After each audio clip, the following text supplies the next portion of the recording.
मला जास्त वाचता नाही येत, थोडंफार येतं. परवाला एका ट्रकवर 2 ओळी लिहिल्या होत्या, भगवान सबका भला कर. मला लई बरं वाटलं.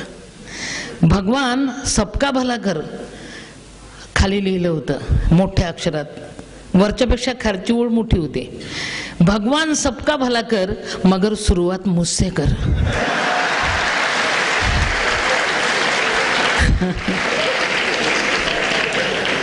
म्हणजे भूल गया तो क्या करे, माझ्यापासून सुरू झालेलं बरं. म्हणून एक लक्षात घ्या, यादे है आपके वादे है, यादें है आपके वादे है, इससे जिंदगी नहीं कटती, ये तकला दो इरादे है. शब्दांनी पोट भरत नसतं, फिर भी दिल में खुशी है. एवढा उशीर होऊनही सभागृह भरलं पण कमी झालं नाही, याचा आनंद आहे. दिल में खुशी है, जिंदगी में बहार है, मैं मर नहीं सकती अभी क्योंकि आपका इंतजार है.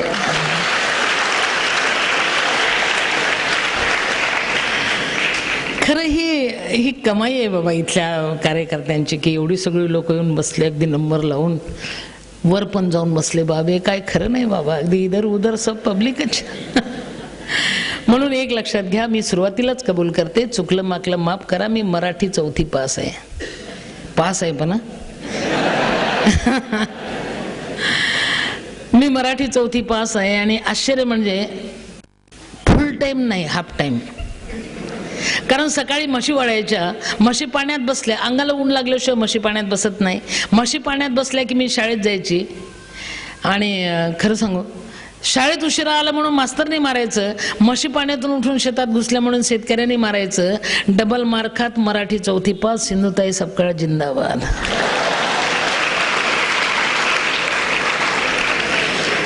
पण हे तेवढंच खरं आहे, जरी मी मराठी 4थी पास असेल तरी मी एक पुस्तक लिहिलं. माझ्या पुस्तकाचं नाव मी वनवासी आहे. आणि मी लिहिलेलं पुस्तक आश्चर्य, मी लिहिलेलं पुस्तक कर्नाटकात 10वीच्या अभ्यासक्रमाला आहे.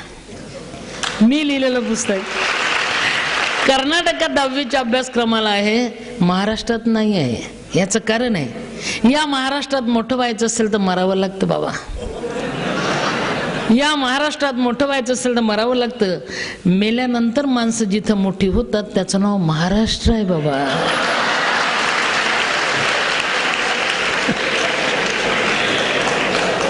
पण याच महाराष्ट्रामध्ये कुवत आहे, धमक आहे, नीती आहे, संस्कृती आहे. सोन्यासारखी माणसं मातीमोल झाले म्हणून मातीचं सोनं झालं. सोन्यासारखी माणसं मातीमोल झाले महाराष्ट्रात म्हणून मातीचं सोनं झालं. पुन्हा नव्याने संपले, नव्याने उगवले. हा वसा, ही परंपरा महाराष्ट्राची आहे. म्हणून मी खरं सांगते की मी महाराष्ट्राची आहे, मी महाराष्ट्रात आहे. अजून एक सांगू, बहिणाबाई महाराष्ट्राची आहे, गाडगे बाबा महाराष्ट्राचे आहे, कोण नाही महाराष्ट्राचं. आणि तुम्ही जिथं आहात ते तर तीर्थक्षेत्रच आहे. म्हणजे महाराष्ट्राचं सगळे हे महाराष्ट्रात झालेले आहे. पण एक खरं, भांडवल किती होतं त्यांचं. गाडगे बाबा, एक झाडू एक मडकं, बाद जिंदाबाद. जिंदगी हे माझ्या डेबूजीसा रखा संत कुणी नाही जगी. केवढे परिवर्तन नाही. पहिले डेब्या, नंतर डेबूजी, गाडगं सांभाळलं म्हणून गाडगे बाबा. किती अवस्थेतून माणसाला जावं लागतं नाही. माझ्या डेबूजीसा रखा संत कुणी नाही जगी, ज्यानं ऐकियले बोल त्यानं लुटली रे सुगी. गाडगे बाबा. अंगी चिन्ह्याचं लियाले, अंगी चिन्ह्याचं लियाले, हाती ढोबर मातीचं, दिसा फिरण कितीही चाले कीर्तन रातीचं. लाखो रुपयाची राशी ही त्यांच्या बोलीनं खेळली. गाडगे बाबा. लाखो रुपयाची राशी ही त्यांच्या बोलीनं खेळली, एका तांब्याच्या पैशाले नाही नजरच येली. गाडगे बाबा. किडे जलमेगा किती, गाडगे बाबा होणे नाही. किडे जलमेगा किती, कोण मोजते त्यायले, हिरासाच व्हावा ग पुन्हा वऱ्हाडी मायले. माझ्या गाडगे बाबाचं मोठपण सांगू काय, माझ्या गाडगे बाबाचं मोठपण सांगू काय. आम्हा वऱ्हाडी लोकाची तीच होती बाप माय. हा आमचा वसा, ही आमची परंपरा. हा आमचं जगणं. ज्यांच्याकडे काही नव्हतं तेच मोठे झालेत, ज्यांच्याकडे काही नव्हतं तेच मोठे झाले. तुकाराम महाराज, तुकारामाची जिजा 1000 वेळा शिव्या घालत होती, पण ज्यावेळेस ते टाळविना घेऊन पंढरीचा रस्ता धरत होते त्यावेळेस बाई अशी असते, लक्षात घ्या. तुकारामाची जिजा पतिभक्त होती, टोपलीमध्ये भाकरी घेऊन जेवायला घेऊन जात होती. तिला माहित होतं हे फक्त देवाचं नाव घेत बसलं असेल, काळतोंड्याने वाटोळे केलं माझ्या संसाराचं. पण टाळविना घेऊन निघाल्यानंतर ती सगळ्या गावाला, बाई ही अशी असते, ती सगळ्या गावाला सांगत होती माझं येडं निघालं बरं का, जमलं तर जा, येड चाललंय माझं.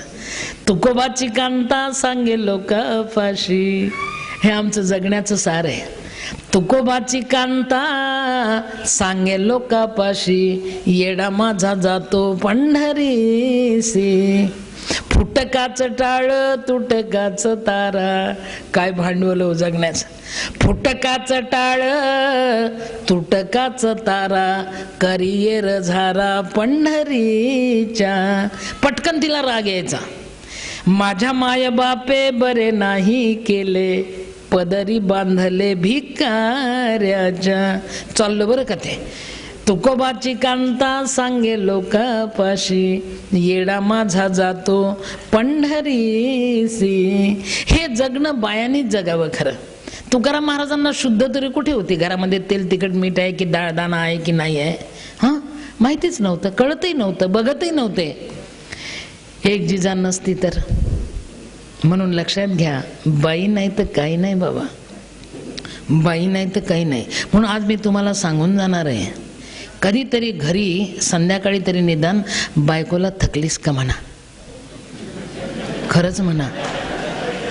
आज प्रयोग केला तर चालेल, महालक्ष्म्या बसल्यात. एकच शब्द, एकच शब्द, 2-4 अजिबात नको, एकच शब्द, काय ग खरंच म्हणा. आणि मग परिणाम बघा कसा होतो, फायदा तुमचाच आहे. तुम्ही फक्त थकलीस का म्हणा, ती तुम्हाला सांगेल छो मी कसली थकली, तुमचंच थोबडं उतरलं बरं का. नेमकं तेव्हा उतरलेलं थोबडं तिला दिसते, पण तुम्ही थकलीस का म्हणत नाही. जर म्हणायचं असेल ना तर कृपा करून माणुसकीने म्हणा. परवाला निफाडला माझं भाषण होतं आणि मी भाषणात सांगितलं, बाबा कधीतरी थकलीस का म्हणा रे, एका शब्दाची भुकी आहे रे, ती काय नको तिला, सगळं राष्ट्र खांद्यावर घेईल ती घराचं, पण थकलीस का म्हणा. खरं सांगू, घरामध्ये वाढदिवस कोणाचे कधी असतात हे तिला माहिती असते, कोणाला काय आवडते हे तिला माहिती असते, पण तिला काय आवडते हे कुणालाही माहिती नसते बाबा, हे कुणालाही माहिती नसते.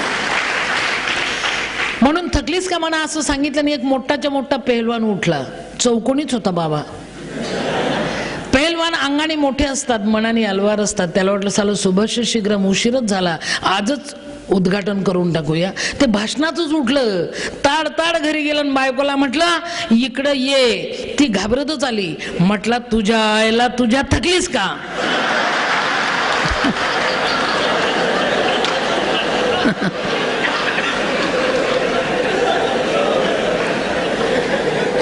खरं खरं सांगा, असा ट्रिपल पोलिओ दिल्यावर ती थकल का.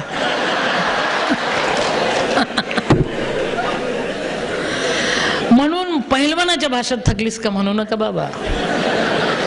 तुम्ही अलवार मनाने म्हणा, किती ग मरमर करतेस नाही, सकाळपासून संध्याकाळपर्यंत मी बाहेर जातो, घरी नसतोच, तू सगळ्या जागा रिकाम्या भरून काढते, किती ग करतेस नाही, थकलीस का ग.